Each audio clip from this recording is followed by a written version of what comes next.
안녕하세요. 오늘은 이번 주 제 포트폴리오에서 SCHD를 어떻게 보고 있는지 이야기를 한번 해보려고 합니다. SCHD 투자하시는 분들 중에 제 구독자이신 분들도 많이 계신 걸로 알아요. 저도 적지 않은 금액을 SCHD에 넣고 있는 중이고, 아시다시피 저는 작년 9월쯤부터 미국 주식 투자 본격적으로 시작했다고 말씀드렸고, 국내 주식은 2020년부터 들어가서 작년과 올해 초 근처에 모두 정리를 하고 본격적으로 투자를 하게 됐는데요. 그때부터 지금까지 제가 관심 있게 보고 있는 세 가지 ETF, QQQM, 그리고 QLD, 그리고 SCHD의 수익률을 한번 비교를 해봤습니다. 이 기준은 2025년 9월 가격에서 2026년 7월 초 가격까지고요. 대략적으로 보면 QQQM은 19% 상승했고 QLD는 약 32% 상승했어요. 그리고 SCHD는 약 21% 정도 상승을 했습니다. 이거는 제 투자 수익률이 아니고요. 이 지수가 얼마나 상승했는지에 대한 상승률이에요. 그런데 공교롭게도 제가 가진 그 주식에 대한 수익률과 거의 비슷해요. 제가 이거에 대해서는 영상에다가 한번 남겨놓을게요. 거의 비슷합니다.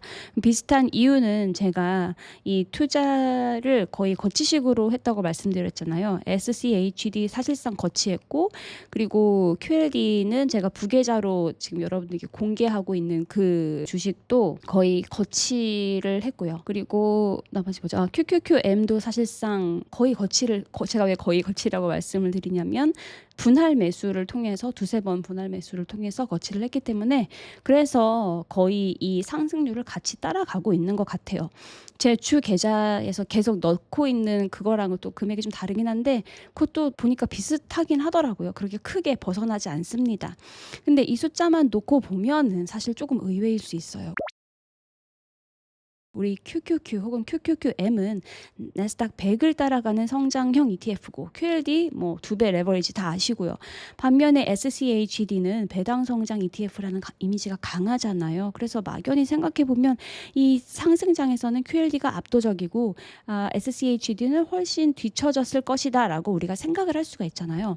물론 뭐 QLD도 지금 30% 이상이면 많이 오른 거기는 하죠. 그런데 이 SCHD도 이 기간에 약 21% 정도 상승을 했다라는 것은 사실상 QQQM과 비교를 하면 크게 뒤처지는 숫자는 아니잖아요. 그리고 SCHD 슈드를 오래 투자하신 분들은 잘 아실 거예요. 저는 작년에 운이 좋게도 작년 9월에 들어갔기 때문에 그때 제가 들어갔을 때가 24불인가 그랬거든요. 지금 32불 가까이 되잖아요. 그래서 그때보다 상승폭이 큰 게 몇 년 만인 걸로 알고 있거든요. 지난 몇 년간에 그래서 욕도 많이 먹고 했어서 제가 좀 운이 좋다고도 볼 수는 있긴 하지만, 어쨌든 지금 요 구간만 놓고 봤을 때 이 QQQM과 비교해도 그렇게 뒤처진 숫자는 아니었다고 생각이 듭니다. 그래서 이 슈드가 단순히 배당만 주고 주가는 별로 안 움직이는 ETF라고는 말할 수 없겠다, 이런 점을 확인을 할 수가 있었고요. 그리고 당연히 제가 이 SCHD를 QLD보다 더 높은 수익률 기대하고 가져가는 것 당연히 아니에요. 제 포트폴리오에서는 이 공격수 역할은 QLD고요. 그런데 QLD는 일간 수익률 2배를 추정하기 때문에 상승장에서 강하지만 또 하락장에서의 변동성도 크고, 또 변동성 드래그 현상도 우리가 생각을 해야 되고, 그렇기 때문에 제가 이 슈드를 들고 가는 것은 예전에도 말씀드렸지만 QLD를 들고 가지 않는다면 저는 굳이 슈드를 들고 가지는 않을 것 같거든요. QLD를 들고 있기 때문에 슈드를 가져가는 것이고, 이 슈드는 QLD를 조금 더 오래 들고 가기 위한 어떤 방패막 같은 역할을 한다라고 다시금 말씀을 드립니다. 예를 들어서 포트폴리오 전체가 QLD 같은 레버리지 ETF로만 채워져 있다면 시장 좋을 땐 너무 좋죠. 그런데 시장이 흔들릴 때 심리적으로 버티기가 어렵겠죠. 하루 이틀 떨어지는 게 아니라 몇 달 동안 계속 조정이 오고 바닥을 찍는다면 아무리 장기 투자를 생각하고 있어도 마음이 흔들릴 수밖에 없어요. 예를 들어서 제가 지금 비트코인도 같이 하고 있다고 말씀드렸잖아요. 비트코인, 그리고 서클, 그리고 하나가 뭐였죠? 이더리움. 근데 특히 이더리움과 비트코인은 와우, 지금 마이너스 20%대거든요. 제가 들어갔을 그 시점부터. 그러니까 이거를 계속 달고 가야 되는 게 굉장히 부담이 되더라고요. 물론 제가 제 전체 포트폴리오의 5%밖에는 안 넣기 때문에 그나마도 제 포트폴리오에서 크게 타격을 주지는 않지만, 어쨌든 이게 떨어지면 제 전체 포트폴리오에 영향을 배당을 어쨌든 줍니다. 그렇기 때문에 이렇게 장기간 하향 혹은 장기간 조정을 받는 주식이 있다라는 게 굉장히 견디기가 쉽지는 않더라고요. 금액이 적더라도. 그런 면에서 더더군다나 이런 SCHD 같은 상대적으로 안전하게 가져갈 수 있는, 그리고 배당까지 주는 이러한 ETF는 굉장히 매력적인 거죠. 그렇다고 SCHD가 전혀 아쉽지 않다라는 뜻은 아니에요.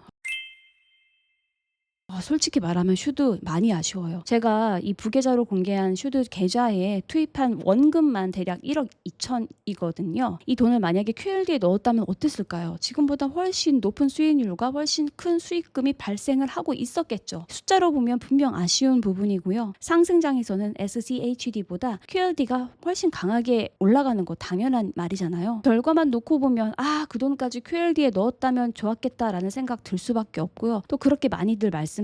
왜 굳이 슈드 들고 가냐. 근데 저는 이걸 단순히 이제 실패한 선택이다, 아니면 잘못된 선택이라고 보지는 전혀 않습니다. 이건 제가 더 오래 들고 가기 위해서, 그리고 상대적으로 더 안전하고 편안한 투자를 하기 위해 지불한 비용이라고 생각을 해요. 그렇게 생각한 것 치고 지불할 비용이 크다. 맞죠. 근데 저는 이걸 이제 방패막으로 쓰는 것과 동시에 이 SCHD의 배당금을 또 생각을 안 할 수가 없잖아요.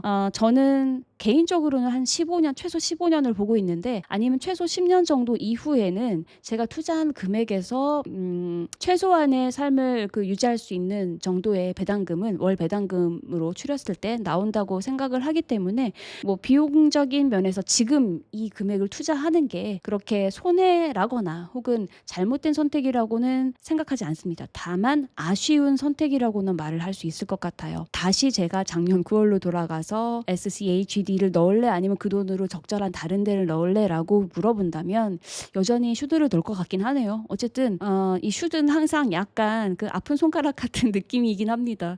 수익을 더 많이 바라는 40대라면은 제 이런 얘기가 뭔지 잘 아실 거라고 생각을 합니다. 어쨌든 제가 지금 슈드를 들고 있는 이유는 단기간에 뭐 QLD를 이기겠다, 뭐 이 말도 안 되죠. 오히려 반대로 이 QLD 오래 가져가고 싶기 때문에 이 SCHD를 제 일정 그 부분에 넣었다라고 생각을 하시면 좋겠고요. 아마 저처럼 이런 마음으로 많이들, 이미 저 이제 주식 선배님들도 많이 이렇게 이런 공식으로 이런 방식을 활용해서 하고 계시고, 사실은 요즘은 이미 주식의 1세대 분들, 그러니까 2020년 이전이나 2020년 께 시작하신 분들을 보통 이제 1세대라고 말을 할 수가 있겠는데, 그분들과 지금 또 새롭게 시작하시는 분들은 또 이 주식 시장도 많이 바뀌었고, 또 좋은 ETF나 그런 종목들이 많이 나왔기 때문에 사실은 뭐가 맞다라고는 할 수는 없어요. 그런데 이제 저는 앞에서 검증된 방법이라고 생각하는 이 SCHD와 QLD, 그리고 조금 더 안전감을 높이기 위해서 QQQM 이렇게 들고 가고 있다라고 말씀을 드리고요. 그렇게 하고 계시는 분들이 여전히 많다고 생각합니다.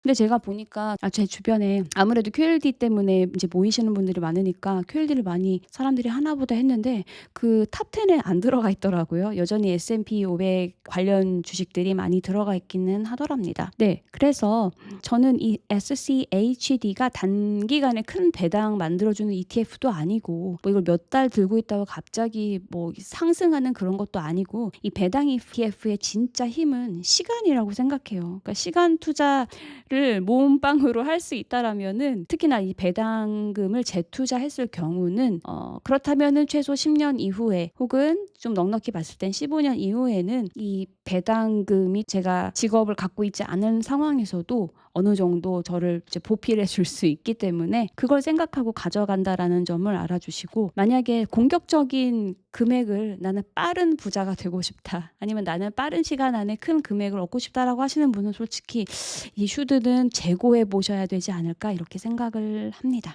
그래서 오늘 제 결론은요, QLD는 제 포트폴리오에서 성장과 공격 역할을 하고, 상승장에서는 빠르게 자산을 키울 수 있는 가능성이 있지만, 하지만 그만큼 변동성이 크다라는 점, 그걸 누르기 위해서 SCHD를 저는 선택했고, 수익률 1등을 하려고 들고 가는 ETF 아니라 내 포트폴리오의 무게 중심을 잡아주고, 그 다음에 나의 15년 후, 20년 후를 생각하고 배당 재투자를 통해서 이 시간이 지날수록 의미 있는 현금 흐름을 창출하기 위한 이유에서 SCHD를 들고 있다. 작년 9월부터 지금까지 수익률만 보면 QLD가 가장 좋았거든요. 하지만 SCHD도 생각보다는 나쁘지 않았어요. 그리고 지난 SCHD가 출시되고 10수년간의 그런 수익률과 비교를 해봐도요, 나쁘지 않았고요.